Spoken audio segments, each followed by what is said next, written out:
best place I can find, really, in the city centre, tucked away. It's nice and quiet. So I'll be up in the morning, catch my bus. Alright, catch you up.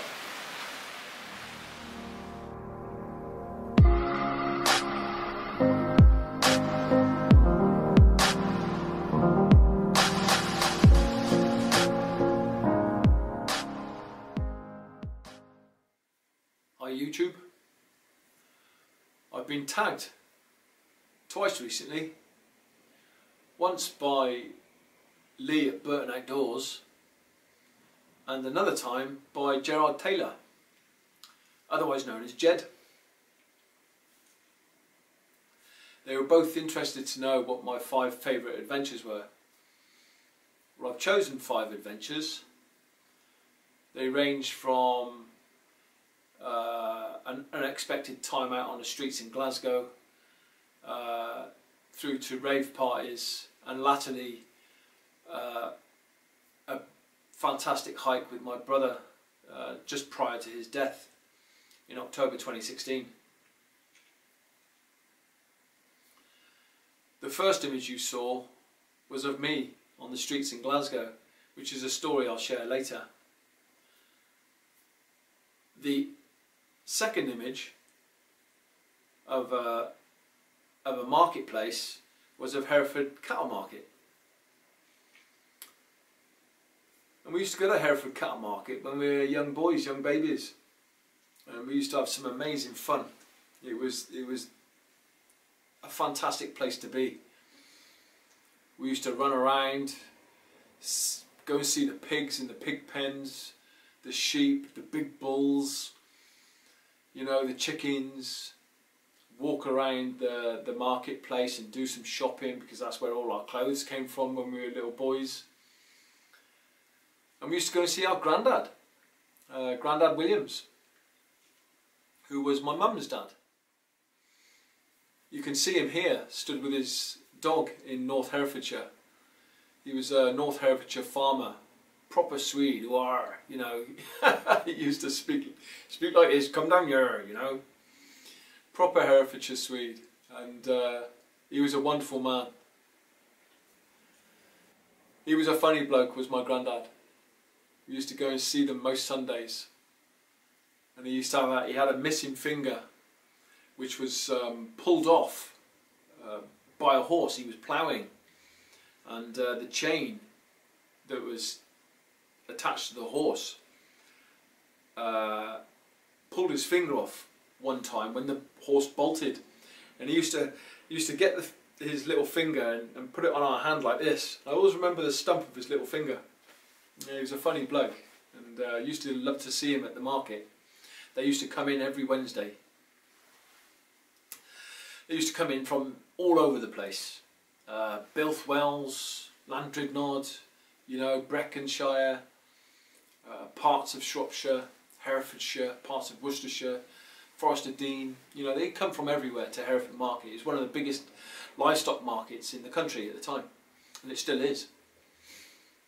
But they've since moved, and they demolished it probably 7, 8 years ago now, and built a shopping centre in its place. And they had this big, like 10-foot wooden wall around the old marketplace. Of course, Paul and I wanted to salvage some of the stuff from the market. So what did we do when they were demolishing the old market? Well, we decided to do a job on it, and we climbed the big 10-foot wall, jumped down into the marketplace, which we were so familiar with, and we had our tools. We had our rucksacks, and we had tools, you know, screwdrivers and this, that, and the other. We didn't know what we were going to find, so off we went, muching about the marketplace. We went into the old offices, and there were drawers strewn about the place, and little bits of paperwork, and it was fascinating, you know, to walk around the place in its abandoned state. You can see here though the main cattle shed where all the cattle used to be penned in, and to the rear is the main sales ring. You can see it here, it's abandoned at the present moment.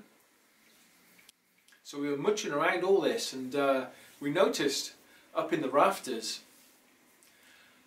these speakers. And we said, oh blimey, we've got to get up there and get these speakers. But we didn't know how we were going to do it. So what we did was, we got these crates from throughout the, well, they were placed throughout the market, so we had to go and look for these crates. So we gathered all these crates together and we piled them high. I mean, they were rocking like this, you know. So it was quite dodgy. And I remember Paul holding the crates steady as I got up into the rafters. Started unscrewing these speakers, these loudspeakers, and we were stoked. We were stoked. We thought, yeah, man, you know, we're salvaging this kit. This kit is going to get landfilled. It's just going to get knocked down. You know, nobody's going to salvage this stuff from the Hereford cattle market. I mean, it's got decades and decades of history, and we're going to salvage this stuff. We're the only people doing it. Anyhow, we managed to salvage the speakers. It was absolutely amazing. When we got them back home, I mean, we were stoked, man. When we left that place, climbed back over the wall with these speakers, loudspeakers, in our rucksacks from the Hereford cattle market. We knew we'd salvaged something unique. So we were really excited. Anyhow, these are the speakers. So these guys are the loudspeakers from Hereford cattle market.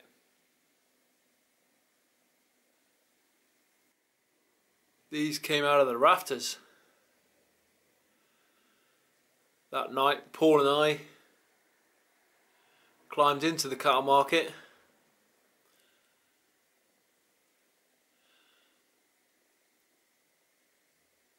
and muched about to see what was there. You can imagine the announcements, can't you? Can Mr. J.J. Thomas, Welsh namelet, from Bilth Wells, please make his way to the sales ring? You can just imagine all the various announcements these speakers have made. I mean, look at that.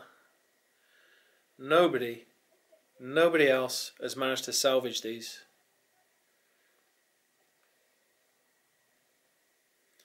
Absolute wonderful archive.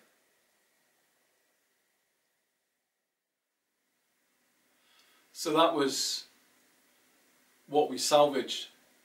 Loudspeakers from up in the rafters of Hereford cattle market. It was a brilliant night. We had a right laugh doing it as well. Paul holding the crates, me up in the roof like this, retrieving these loudspeakers, which have seen some action. You know, it's one of the biggest livestock markets in Great Britain. It was priceless to get hold of these loudspeakers. And we knew that nobody else in Hereford, nobody else in Herefordshire or beyond had thought about climbing the walls and salvaging some stuff. I mean, they made videos and some short documentaries about the market before it was demolished, but we've actually managed to salvage some of the loudspeakers. So that's my adventure number one, and it's one of my fondest memories of me and Paul muching about the city, seeing what we can find. We always used to do it. We were either in the skips or muching about elsewhere, and this night in question was most certainly memorable.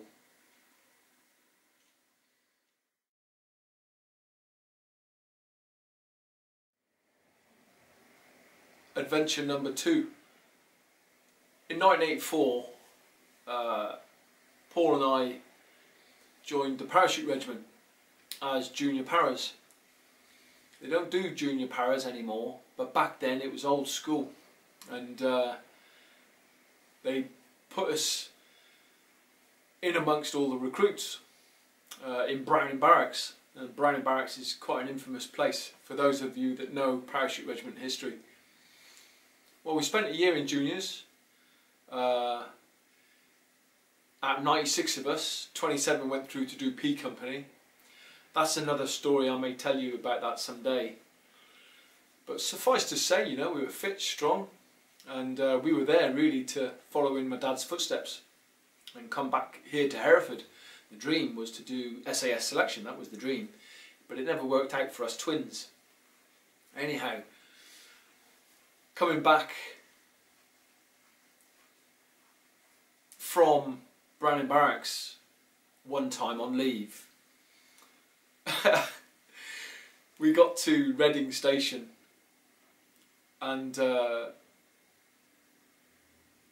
I said to Paul, I turned to Paul, I said, Paul, I said, you got it wrong last time. I said, leave it to me, I'll sort it. So I went up to the train timetables, looked at the train timetables, I was checking it out real quick, and I saw what I thought to be the Hereford train. I turned back to Paul and I said, Paul, this train, 5 minutes, mate. I said to him, right, so we picked up our gear, got on the train, all the gear down, sat down, and we were coming out of Reading, and I sat there real quiet, and I looked out the window and I said to myself, I said, I've never been out of Reading this way before. I didn't say anything to Paul. Anyway, about 2 minutes later, the conductor came up to us and said, tickets please. And Paul and I, you know, we're going home on leave, we're quite happy. You know, there you go, mate. And he looks at the tickets, he says, where are you going, lads? And we turned to him, and in stereo, I kid you not, in stereo, twins, let me see, we said, Newport, mate. He gave us the tickets back and he said, well, this train doesn't stop until Exeter St David's. All the way down south, all the way down to Exeter, this train was going. You should have seen Paul's face. He went like this, he thought, I'm going home on leave, that's what I was geared up for, and now I'm going to Exeter. He went spare. And I quickly calmed him down. Don't worry, Paul, we'll sort it out, mate. We'll be back home before you know it. We got to Exeter, and would you know it? I mean, there was a 5-hour delay. There was a 5-hour delay. We were in Exeter for 5 hours, waiting for this train to take us back up to Bristol Temple Meads. So we had a good old time in Exeter, and muched about a bit, tried to relax whilst listening to the complaints of Paul, and eventually boarded our train for Bristol Temple Meads to take us back up north. Well, we got to Bristol Temple Meads and it was late. By this time it's all dark, you know, I mean the daylight is gone. We've taken the whole day up going down south. Anyhow, we're waiting there on the Bristol Temple Meads station for the Hereford train, and who happens to be in the crowd waiting for the same train? An old school friend of ours, Mark Davis. I mean, one of our best pals, not just a distant mate, but one of our best pals. Here's a photo of some of us at school. This is the Bishops of Hereford Blue Coat School. Mark Davis isn't in this photograph. And here's one of the whole of the year. Bishops is one of the biggest schools in Hereford. There's like 1,200–1,300 pupils. We had a great time at school. Anyhow, we were absolutely over the moon to see Mark. Hey, Mark, man! You know, it's like one of them. Way, what are you doing here? You know, so the funny thing is, I mean, you take yourself back to the Reading station, and I said 5 minutes, Paul, on this one. Paul trusted me. All the way down to Exeter St David's, a delay of 5 hours. We end up at Bristol Temple Meads, where we meet an old friend, Mark Davis, who happens to be in the Navy. He joined the Navy. So, you could see that as completely divine, couldn't you? You know, that lack of concentration, that mistake, or so-called mistake, resulted in 3 old friends getting together on Bristol Temple Mead Station, travelling home together as, you know, young men starting out in life. So that's my adventure number 2. It was a funny time. I pulled this one. Oh, you should have seen his face.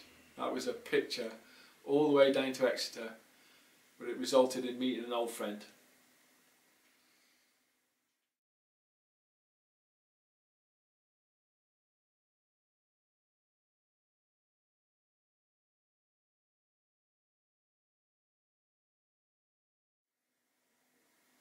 Adventure number 3.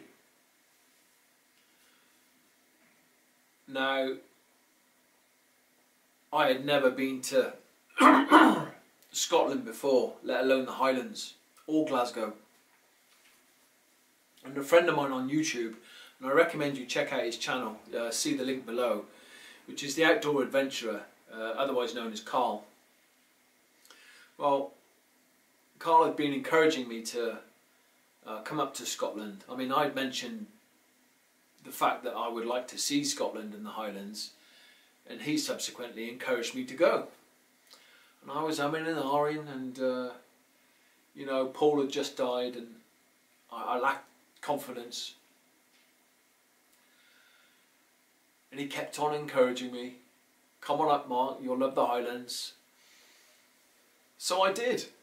I got my gear together. I didn't think any more of it. I purchased my tickets. I caught the bus up, all the way up, National Express, and met Carl in Glasgow. Great meeting, wonderful guy. He took me for a quick tour of Glasgow city centre, and you know, we connected straight away. It was a great time. I thought, we're going to have a good one. Got to his home, fabulous, wonderful partner, and they were very accommodating. The next day we got into the car and off to the Highlands, and I was excited, you know, I was stoked, and so was Carl.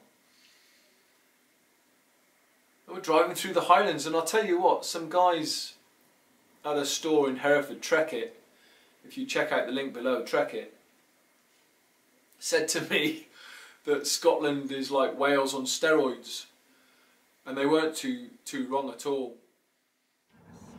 You can see this footage here, me and Carl travelling along, and me filming the high mountains as we go through the Highlands. I mean, I was having a fabulous time. My camera was pointing there, it was pointing there. I was looking up, across, away. You know, I was having a brilliant time. So yeah, we got to Scotland, the Highlands, and we camped, and we visited some famous places. And I'll do a future video of my time in Scotland. I've not published any of the footage, so I will do a future video. But for now, I'll tell you this story. And we got back. We had a great time. We had 2 wild camps, and met some great people. And this strange disconnect happened when we got back. I won't go into it. I may tell you about it some other time. Please don't think that Carl is a bad person, or that I'm a bad person even. But this disconnect emerged, and I had to move on. I had to go my way. which resulted in me catching a train and ending up in Glasgow city centre. I wasn't expecting to be in Glasgow late at night in the city centre, but I was, and I did end up there. So I muched around Glasgow city centre, and I'm having quite a cool time really. I think, well, I've abandoned myself to it by now, and I'm thinking to myself, well, I'm gonna have a much around. I'm gonna keep an eye out for a place to doss. So that's what I do. I'm much through Glasgow city centre. You know, I'm keeping an eye out. I'm also keeping an eye out for potential hazards, because I know it's quite a dangerous city in certain areas. Glasgow city is a major European city, for those of you that don't know. Its population is 650,000, that's the city population. Its urban metropolitan population is near on 2 million. So it's a major European city. And a very historic one. They used to call it the second city of the empire, didn't they? Well, I was stoked walking around the place. The scenes, the sights, the city buzzing about. And I thought, yeah, you know, I'm in another situation where I'm going to have to find myself in a place which is safe and comfortable. So that's what I did. I found myself in a place which I thought was safe and comfortable. And the thing is about being on the street, especially Glasgow, you've really got to, you know, sleep with one eye open. I have been knifed before on the street, and it could have been very dangerous. I mean, I ended up in hospital, but you know, had they caught me right, it could have killed me. So I know there are dangerous people out there. Anyhow, this is me on the street, and I found my spot.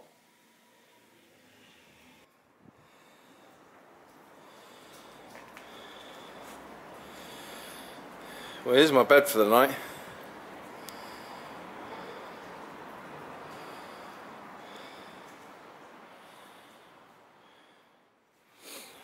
Best place I can find, really, in the city centre, tucked away. It's nice and quiet. So I'll be up in the morning, catch my bus. Alright, catch you up. So yeah, I wake up in the morning and I discover that I've been kipping under a major shopping centre in the south of the city.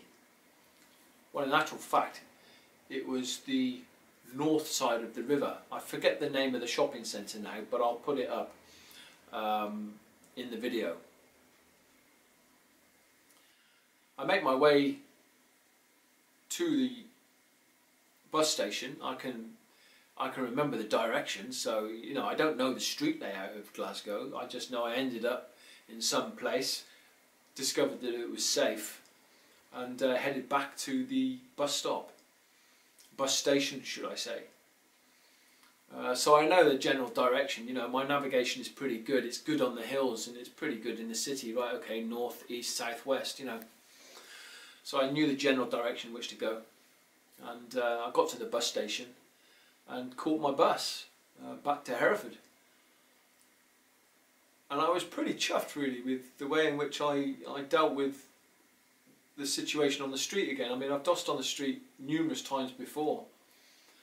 And this was another example of being wise, I would say. You know, I mean, my objective when I'm on my own is not really to make contact with too many people, and if I'm sleeping on the street, my objective is to be prepared to react within a second, within a nanosecond, if something bad were to happen.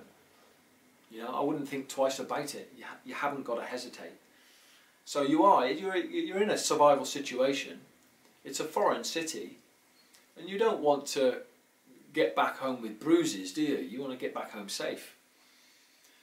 So yeah, there's that energy about it. So that's my third adventure.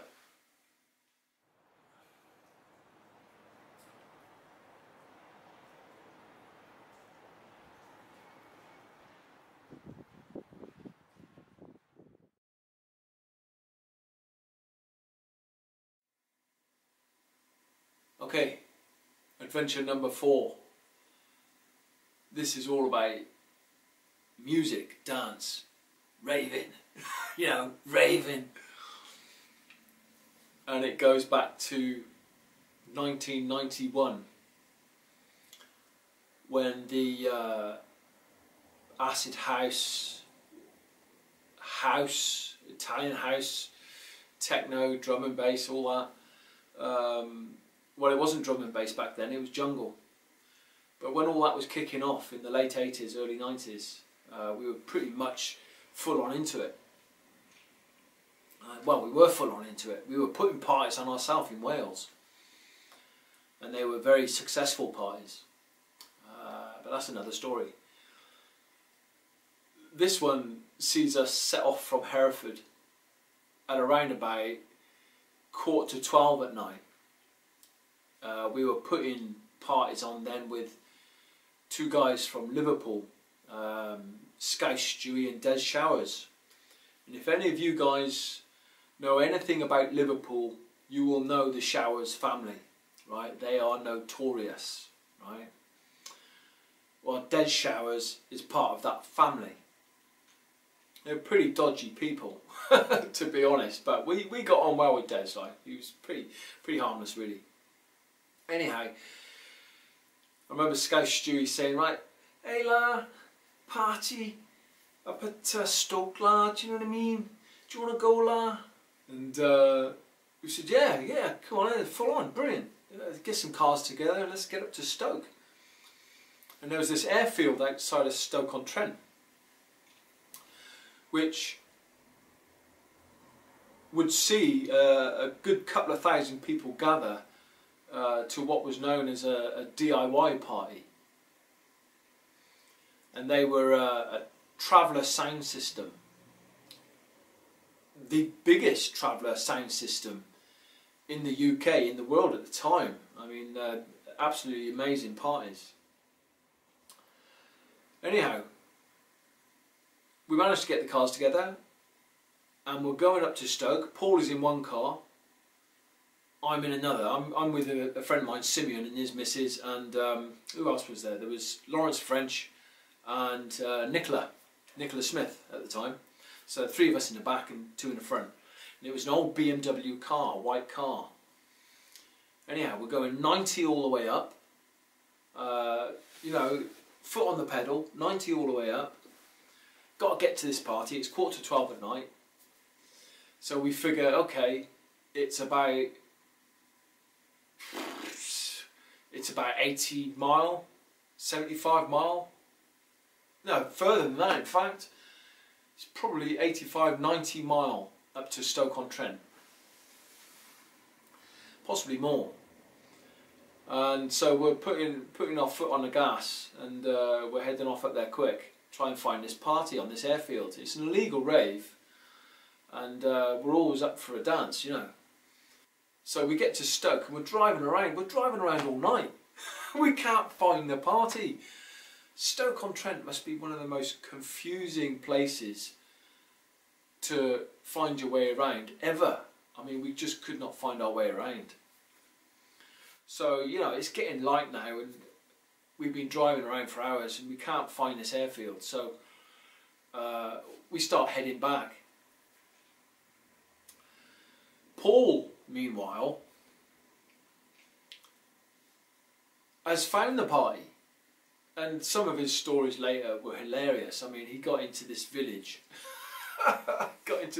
All these cars going, reversing, to-ing and fro-ing, you know, cars coming in from all over the UK trying to find this rave party.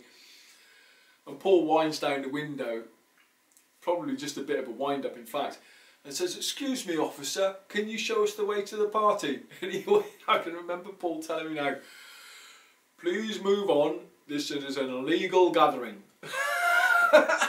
Anyway, Paul said, "Oh man, wish you could have found that party, Mark," he said. "It was absolutely awesome." So there's people climbing the buses, climbing the sound system. It's like this arena type feel, you know. It's a rave party, everyone's absolutely full on and up for it. The music is amazing. And Paul actually tells me that it's, oh, what's one of these amazing tunes? I'm dripping. I forget the name of the tune now. I was only listening to it the other night. Anyway, here's a clip of the tune.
So you get my point. It was an absolutely amazing party, and we missed it. We missed it. We're travelling back now on the motorway, going south back towards Hereford, and we can see like the high-rise and the skyscrapers of Birmingham in the distance. And we had to slow down for these cones because the motorway was being resurfaced. I might tell you that first the exhaust fell off, right? So we had to tie the exhaust back onto the car. And that's possibly what saved us. You never know how these things work, right? Anyhow, we're coming down the motorway now, Birmingham in the distance there. And we slow down to these cones. There's about 3/4 of a mile of cones, which funnel us through the motorway. So we had to slow down to about 40 miles an hour. Yeah, so I had to start again, guys, because the batteries ran out. So we had to come through these cones, which were like 3/4 of a mile in length. It was a funnel system to slow us down, and we slowed down to about 40 miles an hour. And Simeon was just exiting the funnel system when the back end of the car dropped. It just went ba-bang, dropped, and all these sparks flying up, and the road going from side to side as Simeon tried to grapple with the car. I started screaming in the back, "Ah! What's going on?" You know, came out the blue, and the back wheel is shooting off down the motorway. Anyway, we exited the funnel system, and Simeon pulled up to one side, and it turned out later that the bolts of the rear wheel had sheared off. It was an old car, and I doubt very much if Simeon was driving legally, in all fairness. And we all looked at each other and we thought, that was close. That was majorly close. I mean, 90 miles up, 90 miles back, 90 miles an hour in speed. And we had to slow down for 3/4 of a mile to about 40 miles an hour. I mean, the distance and that narrow window where we slowed down, that was our lifesaver. I mean, had it happened outside of that funnel system at 90 miles an hour, I kid you not, guys, we'd have rolled. We'd have rolled. And it would have it would have been a messy, messy sight. I mean, you can just imagine it, can't you? The car totally mangled and trashed, and 5 human beings within the car dead, effectively dead, squashed, mashed. It's happened before, isn't it? So yeah, we were fortunate that day. Just 3/4 of a mile of cones. I remember it to this day, and you know, I thank God. You know what I mean? I'm saying, well, somebody is on my side for sure. Anyhow, the British Transport Police come and pick us up and take us into Birmingham city centre. And there were no trains that day, that morning. It was early morning. So what we did was we convinced this guy to taxi us to Hereford. It was a taxi. I said, you know, I've got cash back at home, pay as soon as we get back at home. So that was pretty brave of him, because we could have jumped him, couldn't we? But yeah, we paid him, and we settled up, and we got back home and reflected upon the adventure, which was all of, you know, 8, 9, 10 hours. But it saw us drive around Stoke all night. We missed an amazing party, and we narrowly missed death. That was the most amazing thing about that night. We narrowly missed death, so narrow. And to this day, I think to myself, now that is a whisker, isn't it? That's nothing, you know, that distance and those cones that funneled us and slowed us right down. Yeah, we were very fortunate that day. So that's adventure number 4.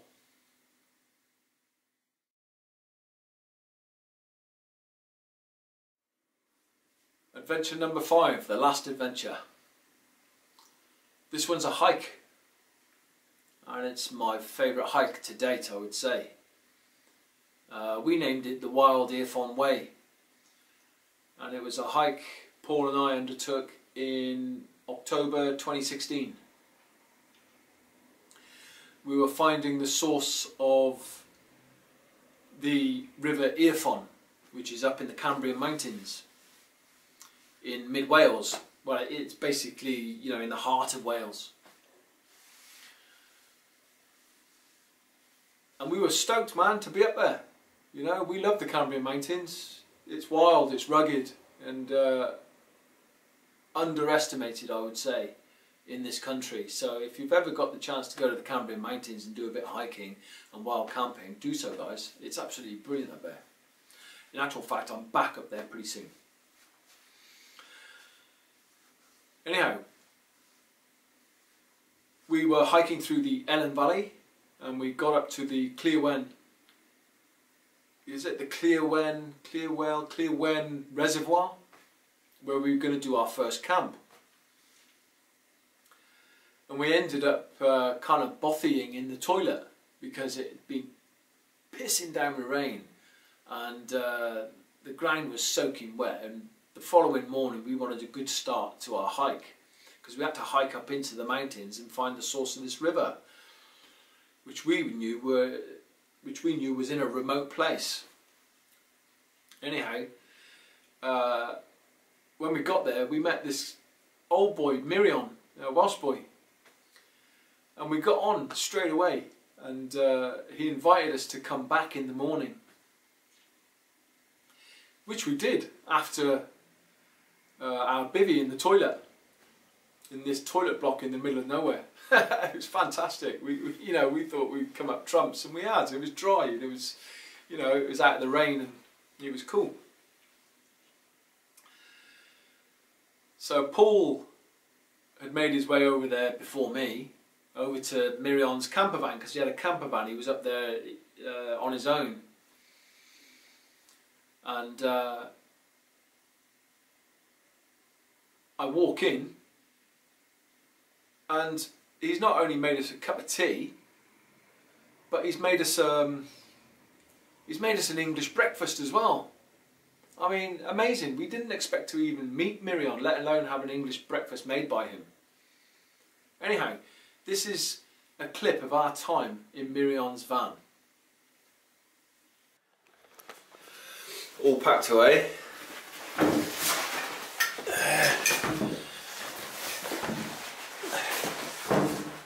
I'm gonna go over to Marianne's now and have breakfast. He's just said he's made us breakfast. Fantastic. I'll show you where we are. You couldn't see it last night.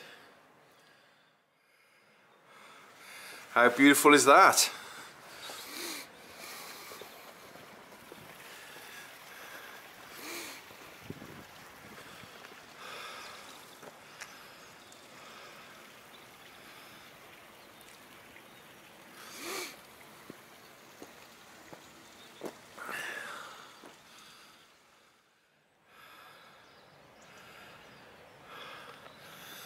Paul's bag.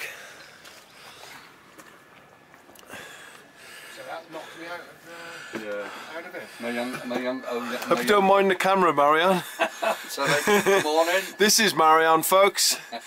This is for our YouTube channel. Oh, is it good? Yeah, lots of people watch it. Okay, very good. There we are. Marianne, look, South Wales. There you go. He's not a native Welsh speaker. No. He makes a good breakfast. He's made us a wonderful breakfast. Look at that, guys. Just look at that. Wasn't expecting that this morning. Thank you, Marianne. It's all right. No yeah, problem. lovely, No mate. problem, no problem, boy. That's brilliant. Good start to the day, I would say. Yes, I hope so. Yeah. Yeah. Got you the know. sun as well, haven't you? Absolute. Wow, gorgeous morning. It is a lovely morning. Missed. Marvellous. Look at his pad. Hey. Wonderful. Let me show my wife then. Yeah, oh yeah, his wife. Yeah, Kathleen. Oh, does she look lovely? I mentioned her last night. I did. Did you? I did. Yeah. That's Marianne's wife, guys. Kathleen. She passed on last year, didn't she, Mark? Was it 12, 14 months ago or something? Last November. Last November. So, yeah. Not quite 12 months even. No. Oh, mate. Yeah. 50 years, wasn't it, Marianne? 53. 53 years. 53 years we were married, yeah. I'm not even that old. Do you know what I mean? No. As you can see, the vibes were great. I mean, what a breakfast. What an absolute star Miriam was. And he was there because he was grieving for his wife, Kathleen, as you could see in the photograph there. And the odd thing is, Kathleen, you heard that she died in November. The odd thing is, Paul would die the following month, in November 2016. It was absolutely bizarre. Anyhow, we were fed and watered and we had a great time and we said cheerio and we headed off up into the mountains. And as you can see, what a fantastic start we had.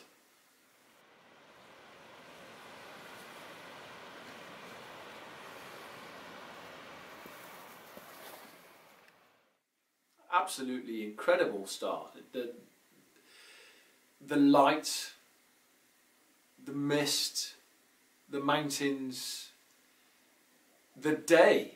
And this is what made this adventure one of the best. It all came together. Do you know when something all comes together? This all came together. Initially it rained, met Miriam, he made a breakfast,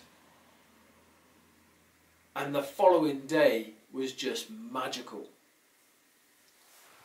As you can see, we're hiking through the thick elephant grass, and I mean it was just bog for a good, well, I've calculated about 7 kilometres. Took us all day to get through the mountains. It was a hard hike, but it was one of the best hikes. The weather was absolutely amazing. All that rain, it cleared. It was just magical. And we took our time, enjoyed each other's company, enjoyed the rugged nature of the mountains, enjoyed the whole day hiking over the mountains. And we got to the far side. You can see us here walking into the distance towards the Abergwessin Valley, which is right on the other side of our hike. We'd hiked about 7 kilometres by this time. You know what it's like hiking in bog, guys. Sometimes your leg just disappears, doesn't it? Well, that's what it was like all day, hiking over this mountain. Anyhow, we got to the forest and it was falling, it was getting dark. And the day was magic, it was still magic. It was fresh, it was getting fresh now. It's the end of the day. You know, we're filthy from our knees downward, you know. It's absolutely amazing, we loved it. Great time, Paul. Great time, Mark. Brilliant. And we get through the forest now, and it is nearly dark now, but way in the distance as we approach the Abergwessin Valley, which is absolutely amazing. We'd never seen Abergwessin Valley before, but we were going to the following morning. Way in the distance, I said, there's this chap up there, Paul. Do you see that guy up there? And there's this guy, right, stood, like in the middle of the forest, just kind of stood, not doing much at all, apart from like meditating. And he was looking at Paul and I, and he didn't move. He didn't move. He was completely in this other dimension. And we approached him. We said, "All right, mate, how you doing?" In the middle of nowhere now. And he says, "Hello." He's really kind of shifty, you know. Cautious, I would say. "How you doing? We've just hiked over the mountains. You don't know anywhere we can camp, do you?" we said to him. "We're looking for a place to camp. It's the end of the day, and do you know a place to camp?" And he said, "Well, my friend owns a farm across the way." He said, "We could go and ask him." He said, "Follow me." So we follow him through this brush to the farm. You can see the farm here now. I mean, it was ancient. It was like, how could I say? It was like Dickensian Britain. That's what I would say.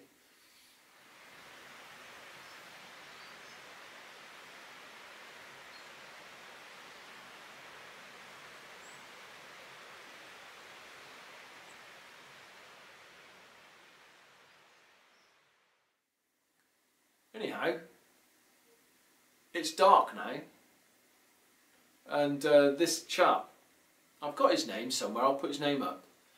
This chap goes into the farm. Paul and I wait outside.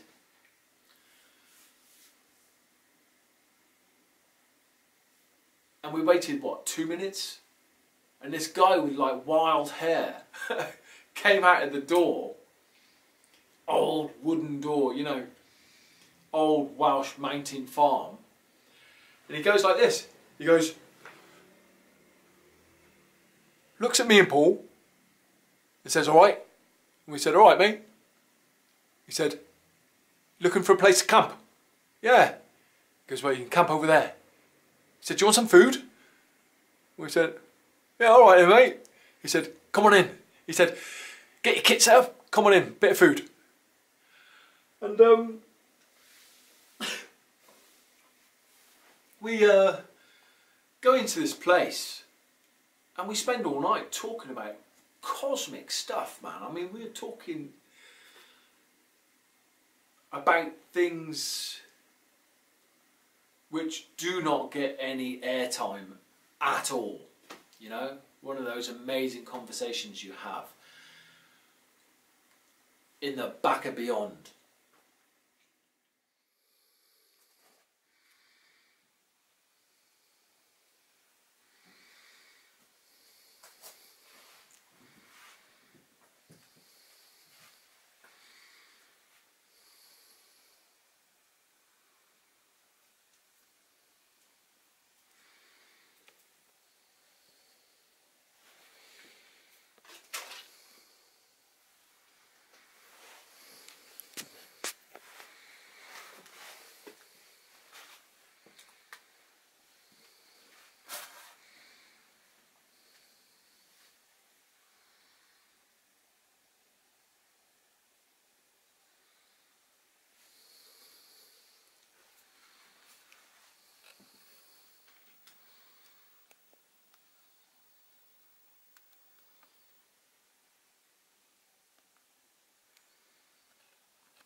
Those dogs.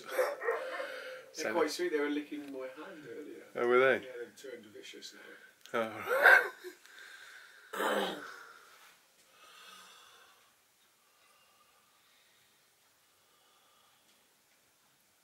It's an amazing place.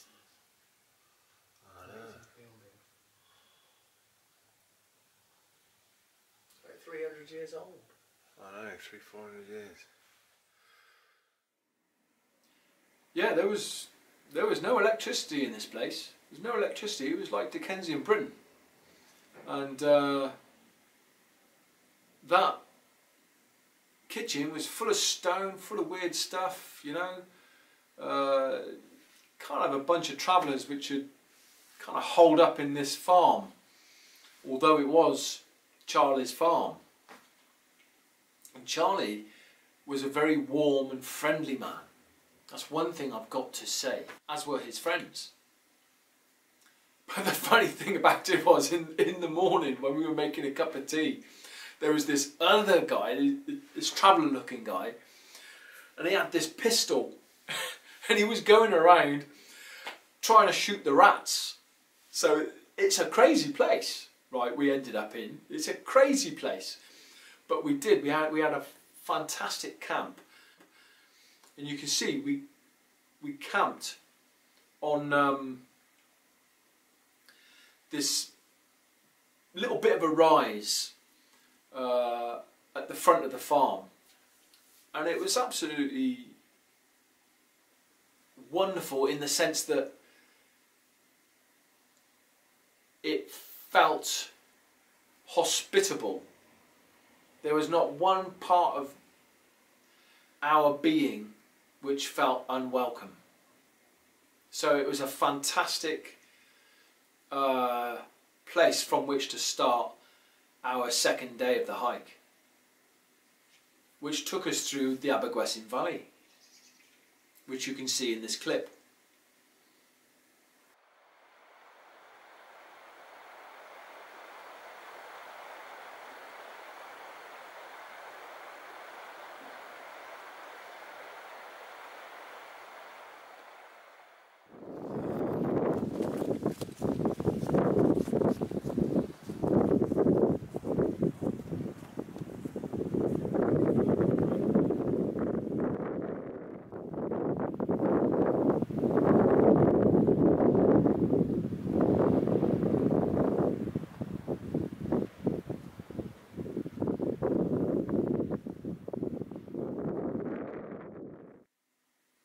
So we made our way through the Abergwynsin Valley, and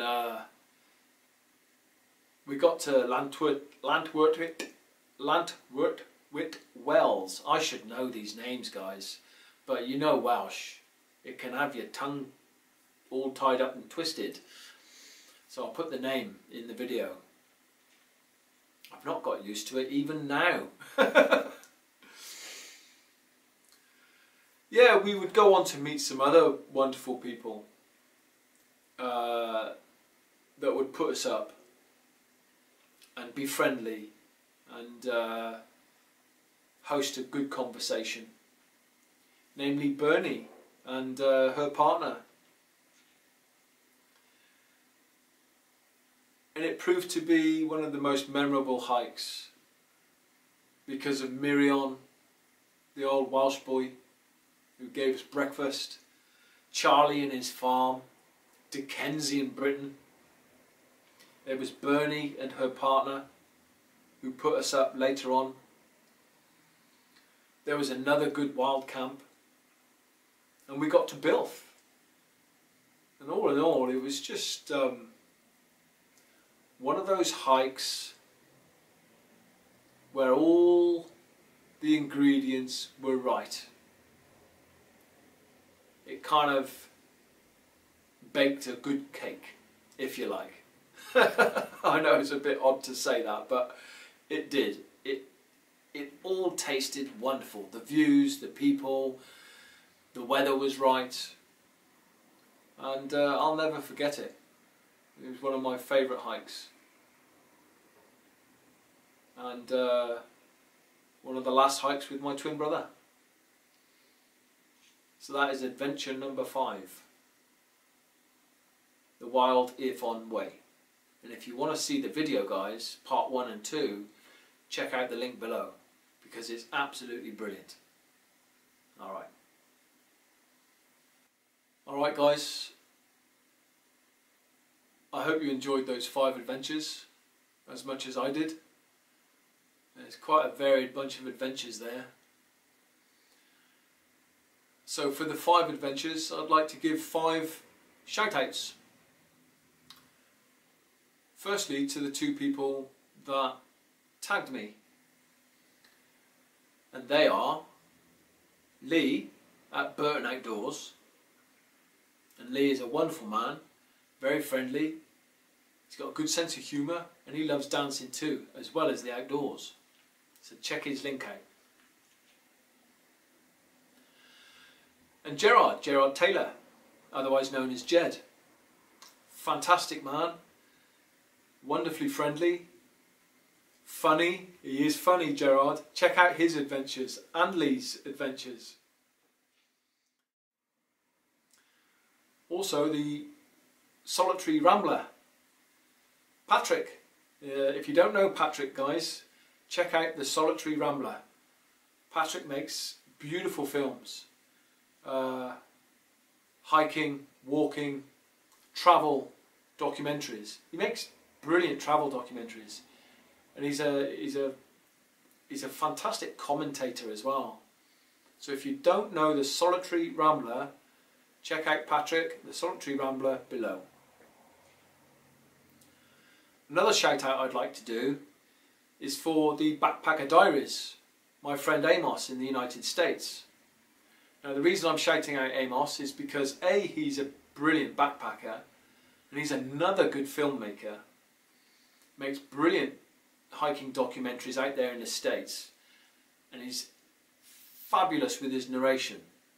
He'll have you gripped. Brilliant films. Check him out, the link below. But he tagged me a long time ago, and I had to decline at the time because I was busy on YouTube. So just in recognition of that, Amos. Alright, my friend. And the 5th and last shout out is for Donna Van Senior, a fabulous hiker, wild camper, one of the great women out there. And one of the reasons why I have shouted out Donna is because she's friendly, she does amazing adventures, she's full on, she's a great dancer, I love her dancing, and she's funny too. So if you guys don't know Donna Van Senior and the orange van that she drives around, check the link out below. Alright guys, that's it. 5 adventures and 5 shout-outs. I've enjoyed my time chatting to you and sharing the adventures, and that's about it. I have no more adventures to share. I may share a few more in the future, who knows. But until then, take good care of yourself. And if you want to comment, please do. You know me, I always reply. If you want to give me a thumbs up, give us a thumbs up. And if you want to subscribe, don't forget to hit the button below. Alright guys, peace to you. Love always.